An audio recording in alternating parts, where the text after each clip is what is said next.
Hello and welcome to The Cutting Room. Not Jack the Ripper, it's a movie show from all the right movies. I had to think about that one.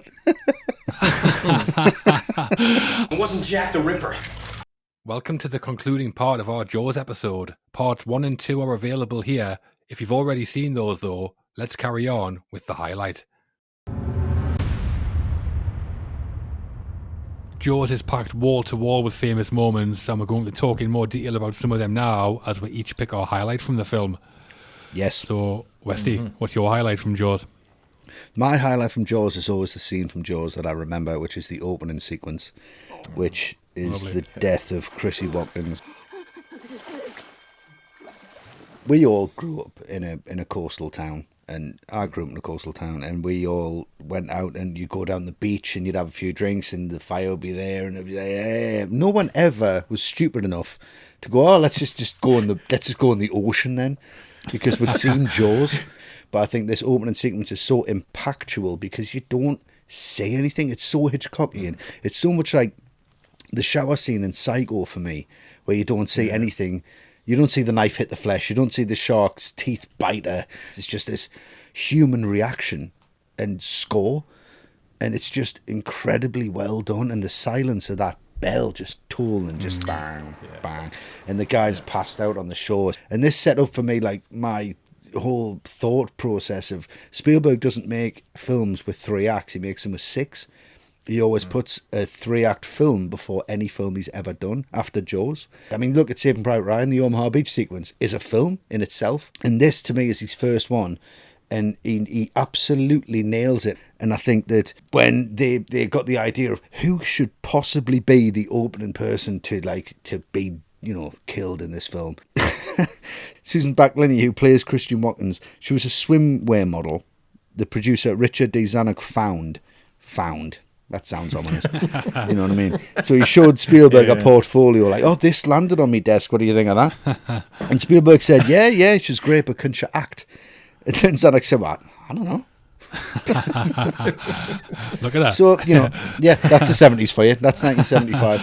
But they had guys on the shore with lines attached to her body, pulling her left, right, constantly. And when she disappears under the water, it's just so terrifying. Yeah. For an opening sequence, it's just a Spielberg opening sequence. And to me, if you're going to say Jaws is a Spielberg movie, I'd say nah, but I'd say the opening sequence is a Spielberg opening sequence. Yeah, you're right. The gargling sound that she makes as she's screaming, they were recorded in post. Spielberg brought Susan Backlinie back in and they basically waterboarded her. Poured water down her throat and recorded it. Yeah. Steven is actually guilty of a war crime. Chrissy Watkins is the first shark killed in the movie, and for my highlight, I'm talking about the second, the Alex Kintner sequence. I mean, when a 10-year-old can die, we know anybody can die. It's brutal, and Spielberg is all over this sequence. Yeah, the build-up of tension is just fantastic.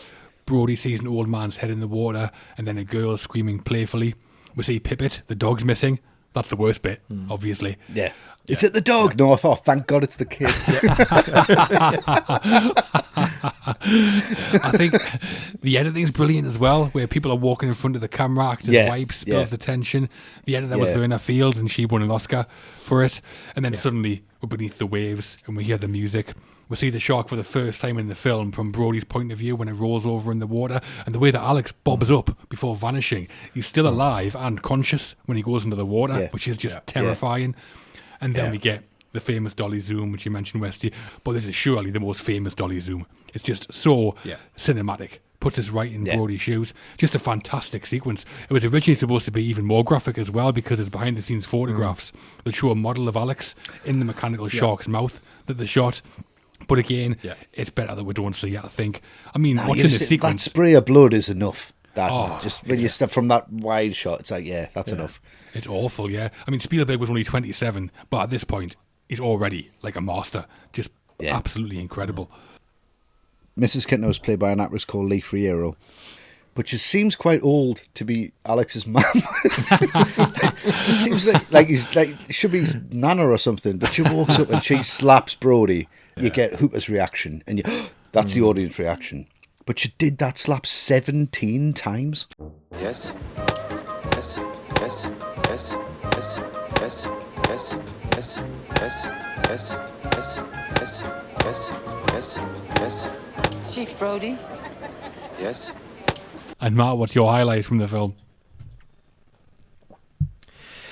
Which got me the Indianapolis speech. Hooper, that's the USS Indianapolis. For Oh, me, yes. which, Yes. I mean, it's probably everyone's, isn't it? And I mean, I'm not the first person to make this point by any stretch of the imagination, but it does need saying. You know for a fact if Jaws gets made today, you don't have this scene. You'd get a full-on flashback to a young Quint, loads of CGI, big explosions, loads of sharks. Holy shit! It would probably be fine. It would probably work, but work as well as this, no chance.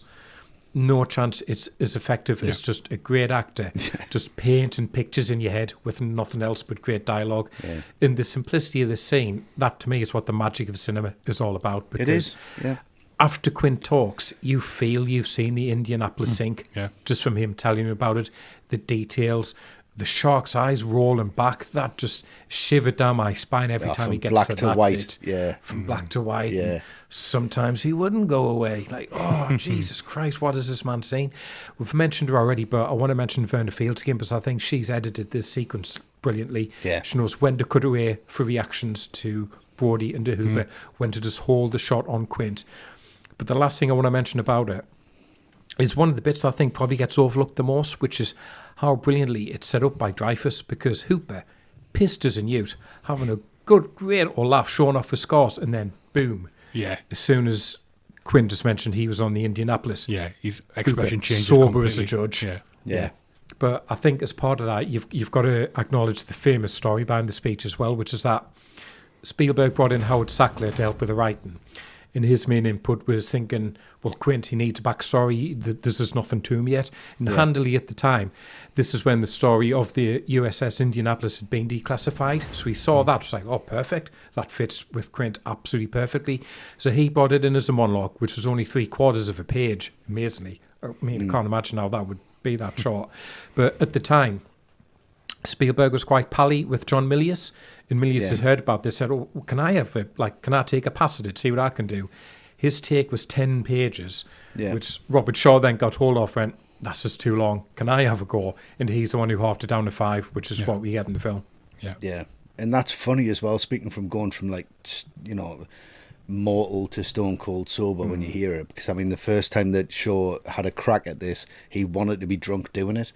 And now he was an alcoholic all of his life, and he said to Spielberg, look, I need a little bit of Dutch courage to do this, and it'll be better if we're all a little bit wavy or whatever else.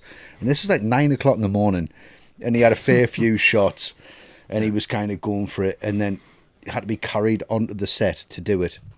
And his first pass at it couldn't remember a thing, so that to carry him off set, he fell asleep, and he rang Spielberg early hours of the morning, just said, look, I'm really sorry, did I embarrass myself? Like, what do I need to do? And he's like, just come back tomorrow and just do it again. That was not good enough. So he comes back the next day, stone cold sober, and delivers the speech that we see on screen. First take, first time, that's what you see. Absolutely incredible piece of work. Amazing. Yeah, amazing. Yeah. Richard Dreyfuss tells a good story as well about Peter Benchley's cleaner, who didn't come into work the day after that she'd seen Jaws because her son had been on the Indianapolis and she had never known how he died until she saw the film. God. He'd been bitten in half below the waist. We're coming up to the end now. One thing left, though. There is one thing. Not that it makes that much difference. We're going to give our ratings for Jaws. Oof. Marty, you first, please. Your summary and score for Jaws. It's really easy, this one for me. We did 5. a ranking Spielberg. Yeah. Stormy Thunder, of course it's a 5. No, we did a ranking Spielberg podcast episode, didn't we? And We did. Yeah. And for that, I had this at number 1 then. Now, since then, Spielberg's made West Side Story, which I really enjoyed. Yeah, it I was didn't good enjoy fun, it that yeah. much. No, So not that it's much, yeah. funny enough, Jaws is still number 1 now. I mean, it has insanely tough competition. But like I say, for me, this is Spielberg before he knows he's Spielberg, before he quite knows what he's doing. And that, to me, is just what adds a little bit of magic to this film. That's what keeps it fresh. A film where you barely see the shark. A film where it's in the water, so all you have to do is stay on land. But the stuff on land is just as exciting because the actors are amazing. The music's incredible.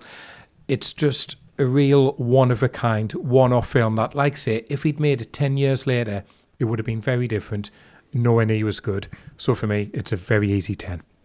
Ooh. Yeah, for me, I mean, I'm a huge fan of Jaws. The way it looks, the way it feels, the characters, the music, the story, all brilliant.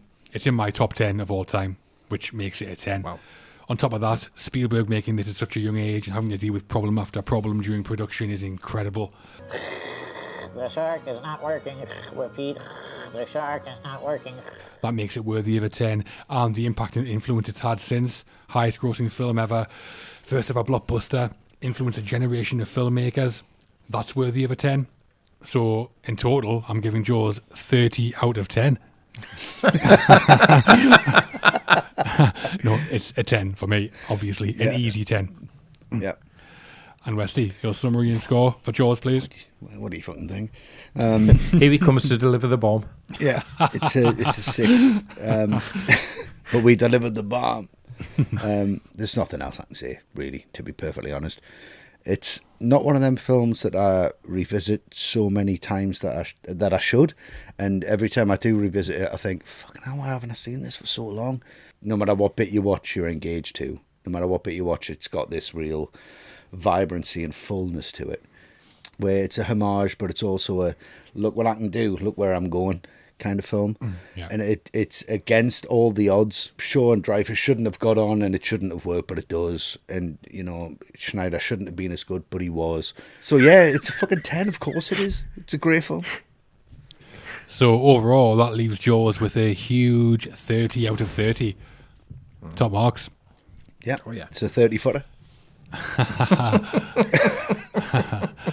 And that's all we have on this episode of The Cutting Room. If you like what we do here, you can gain access to bonus episodes of The Cutting Room by supporting us on Patreon.